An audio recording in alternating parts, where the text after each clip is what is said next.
Have you ever noticed a dark, thick line at the bottom of your cakes and wondered what exactly is that? Well, in this video, I'm going to show you what it means and how to fix it and get a share-worthy cake that is so soft and moist just like this one. And let me tell you, this is no ordinary chocolate cake but really a soft and moist one owing to the presence of beetroot in it. Just don't let your kids know about it. First things first, let us start by preparing our own buttermilk at home. I use this method in all my recipes that call for buttermilk, then be it this whole wheat burger buns or a wheat cake or simply this chocolate cake that we are making today. So to your warm milk, add in a teaspoon of vinegar, mix and allow to stand for 5 minutes. Today I am also adding vanilla essence at this stage itself. Meanwhile, let us prepare the cake tin by greasing it with oil, dusting with flour and layering a parchment paper to the base of the tin so that it is easy for us to unmold the cake once it's baked. And this is also the time to preheat your oven to 180 degrees Celsius. Now that all our prep work is done, let us start making the recipe by sifting the dry ingredients, for which sift the flour, cocoa powder, baking soda and salt into a bowl. Give a gentle mix and let it sit aside.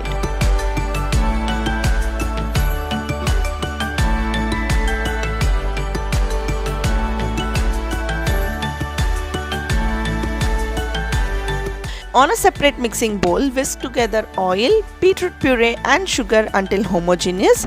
You do not want to dissolve the sugar or anything like that here. Simply mix until it is combined, that's it. By the way, just look at that beautiful color. Pretty, right? Okay, now all we have to do is form the cake batter by alternating between the dry ingredients and our homemade buttermilk. Always remember to start and end with the dry ingredients. Add a third of the dry ingredients, give a quick mix, and when you could still see some bits of flour left out, that is when you add half of the prepared buttermilk. Doing it this way would ensure that you do not overmix the batter at any stage. I have shared this and 9 other tips in a baking ebook which you can download for free from my website. Click the link in the description box below for downloading it from the site for absolutely free. And by the way, this is also the stage where you can also add nuts to your batter if you prefer. Pecans and walnuts goes really well with this cake. Mix until you get a cake batter like consistency, then pour in the prepared cake tin and bake in the preheated oven of 180 degrees Celsius for 45 to 55 minutes or until a skewer inserted into the center comes out clean. Allow it to stand in the pan itself for 3 to 4 minutes and then invert on a wire rack to cool completely before slicing and enjoying.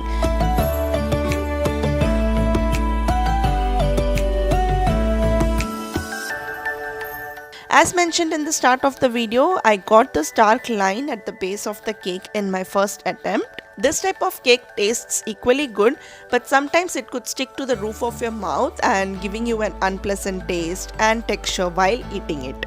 So to avoid this, all you have to do is reduce the liquid content in the recipe, which is exactly what I did in my second attempt. The recipe ingredients shared in this video would yield the perfect cake, so do not worry about that. I'm just sharing the mistake that I made so that you can understand baking better. Also, if you notice, for the second attempt I have added nuts to the recipe, making it a complete package. And this batch turned out perfect with no moist lines and a well-baked cake that everyone enjoyed eating. I hope you learned an important baking tip and recipe in this video. If you did like the tip, then take a moment to hit that like button, subscribe and hit the notification bell, because in the next episode I am going to share you an Independence Day special Tiranga cake made out of grocery store cupcakes. Yes, you heard me right. It's going to be one interesting recipe. So if you're interested, do hit the subscribe and the notification bell icon, and I'll see you in my next one. Until then, this is Sushma signing off. Take care. Bye bye.